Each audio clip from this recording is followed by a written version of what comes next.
Show de goles del torneo federal A. Nos vamos a meter con la zona sur de esta tercera categoría del fútbol argentino. Y empezamos con lo que fue el empate 1-1 entre Liniers de Bahía Blanca y Ferro de General Pico, que empezaba ganando con este gol a los 5 del segundo tiempo del histórico Marco Gelabert.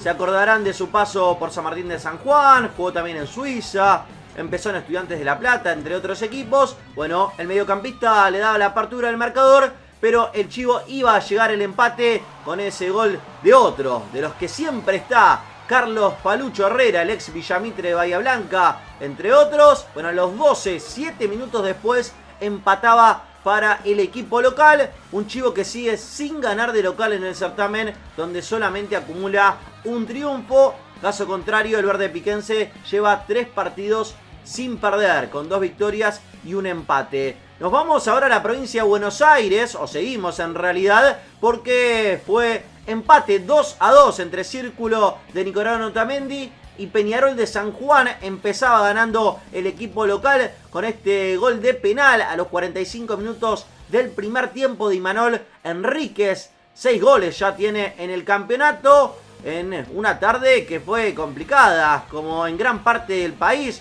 por las lluvias, por el viento, por el frío. Y en este caso Rubén Tarasco, el ex Unión de Sunchales, entre otros, también 9 de julio de Rafaela, empataba para Peñarol de San Juan.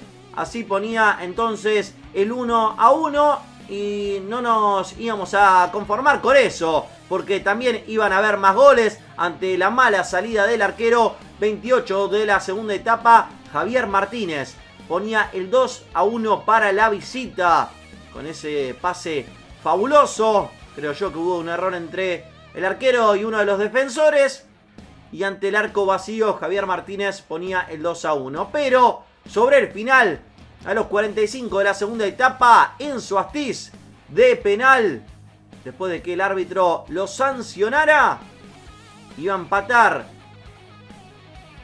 para el equipo local, de derecha al palo del arquero, que se quedaba mirando en el medio. 2 empates y 2 victorias en casa para Círculo, y 5 partidos sin ganar para Peñarol, que empató los últimos 2 encuentros por 2-2. O sea, mete goles pero también recibe. Fue empate 0-0 entre Independiente de Chivilcoy y Bolívar, 2 equipos que tienen que levantar, sobre todo el conjunto local, el de Chivilcoy, que solamente ganó un partido y fue de visitante. De local todavía no le viene funcionando la cosa. Y nos vamos al Carminati, porque fue victoria en el clásico por 2-0 con esta delicia de Brian Guille, enorme jugador, el ex Racing, que se pone y le calza muy bien la 10 de Olimpo de Bahía Blanca, aprovechando el error en la defensa después de una falta que reclamaba el propio equipo de Villamitre. Brian Guille, que llega a los 4 goles en el campeonato, a los 41 minutos del primer tiempo, ponía el 1-0 para el equipo local.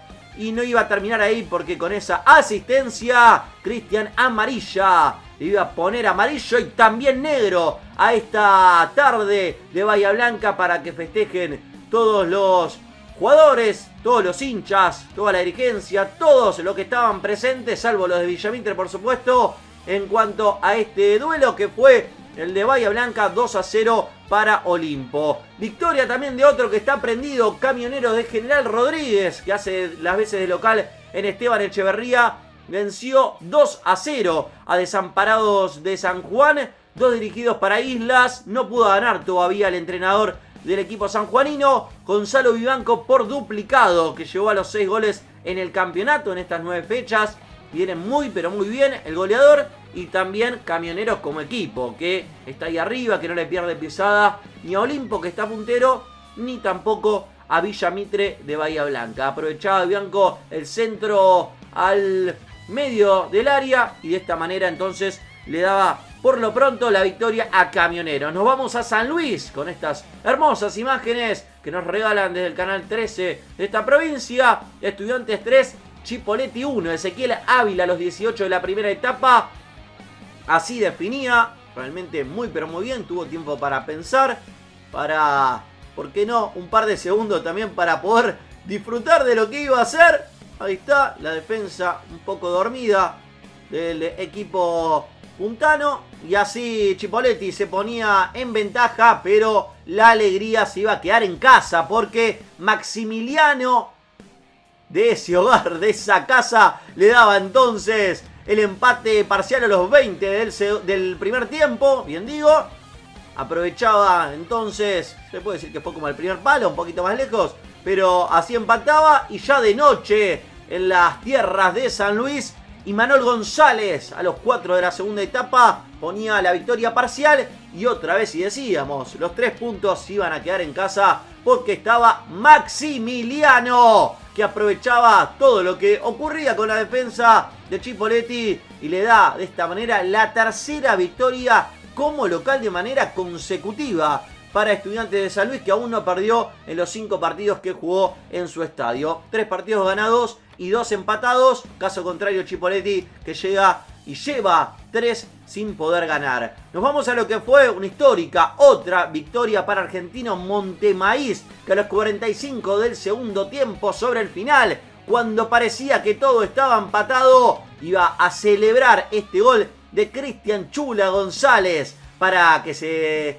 alegre todo el público, toda la gente de este gran equipo cordobés que está haciendo sus primeros pasos en el torneo Federal A y que ya tiene 2 victorias en el campeonato, ambas en casa. Eso es sumamente importante. Y nos vamos a lo que fue el último partido, que se terminó jugando el martes, porque Sol de Mayo venía de jugar la Copa Argentina y sin dudas sintió el cansancio. Victoria por 4-0, goleada para Sancinena, que a través de ese gol que veíamos de Leandro Wagner ponía el 1-0, pero iban a disfrutar del show, en este caso del equipo de Sarri, porque Fabio Durán, a los 25 minutos de la primera etapa, la deja picar y en el segundo pique la pelota va para adentro. Y miren lo que será este lindo gol de Gabriel Sarmiento, después de una buena jugada. Me parece que fue el mejor del partido. La figura fue Sarmiento, y después con esa habilitación y enorme definición de zurda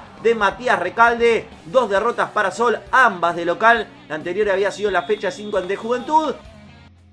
Goles en Interior Futbolero, fecha 9, zona norte del torneo Federal A. Vamos a empezar con la victoria por 3-2 de Douglas High de Pergamino frente a Juventud Unida de Gualeguaychú, que estrenaba técnico. Javier Lencisa se había hecho cargo del conjunto entrerriano. Bueno, no iba a poder arrancar con una victoria. Empezaba ganando el Fogonero 1-0, lo veíamos recién, Álvaro de Gaetani. Y a los 30 minutos, Nahuel Gómez, que la paraba realmente muy bien de derecha y con la misma pierna ponía el 2-0 para el equipo local, que iba a recibir el empate, por supuesto. Primero el que le daba era Ignacio Gelgrané, que no sé si había cargado nafta, había cargado gas o gasolina, pero lo cierto es que le metió bomba, marcó el descuento para la visita, que iba a llegar el empate, como decíamos, a los 19 de la segunda etapa, con esta delicia, una delicateza se puede decir,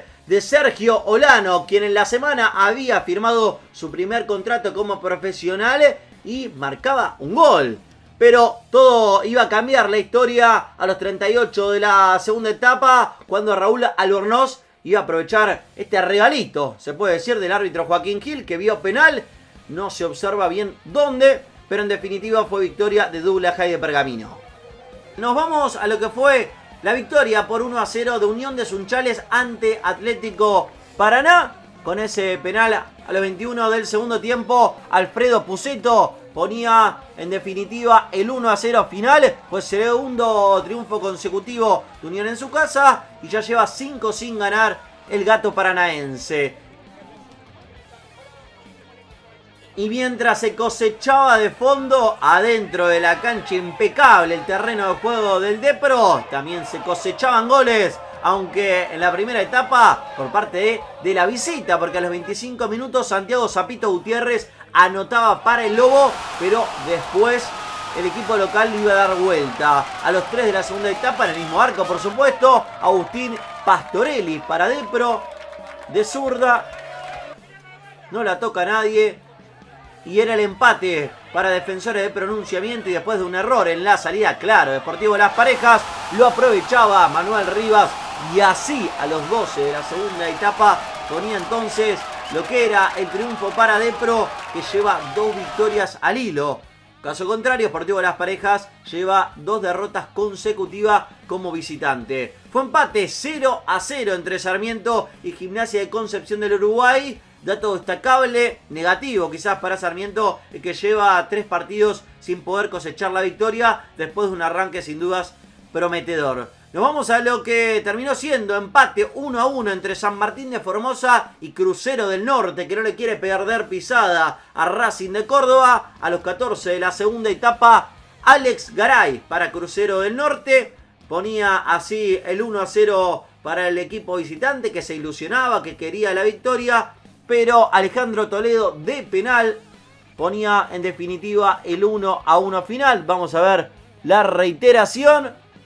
Cobraba penal el árbitro, ya tiene 3 goles. Alejandro Toledo venía de fallar un penal la fecha pasada y convertiría en su momento de rebote. El árbitro de este encuentro que sancionaba ese penal, Jonathan Correa. Nos vamos a lo que fue el triunfazo en San Nicolás de Boca Unidos ante Defensores de Belgrano de Villa Ramallo, que está haciendo las veces en ese estadio. El único gol del partido lo anotó el ex All Boys, el sanjuanino Carlos Salom, a los 45 de la primera etapa, y lleva 2 triunfos al hilo el equipo de Boca Unidos. Pero nos vamos a lo que fue empate. No pudo Racing de Córdoba en su visita a San Francisco. Racing, el equipo de la academia, llevaba 6 victorias al hilo, pero se topó un Sportivo Belgrano que también tuvo las suyas. Y bueno, fue empate, igualmente sigue en lo más alto. Pero el que se le acercó fue Central Norte de Salta, que se quedó con el clásico y también se quedó sin técnico por la salida de Medrán. Pablo Calderón, el ex Unión de Santa Fe, que ha nacido en Hermoso Campo, Chaco, llegó este torneo desde Unión de Santa Fe, como decíamos, y con ese grito de Medrán festejó su último gol como técnico de Central Norte.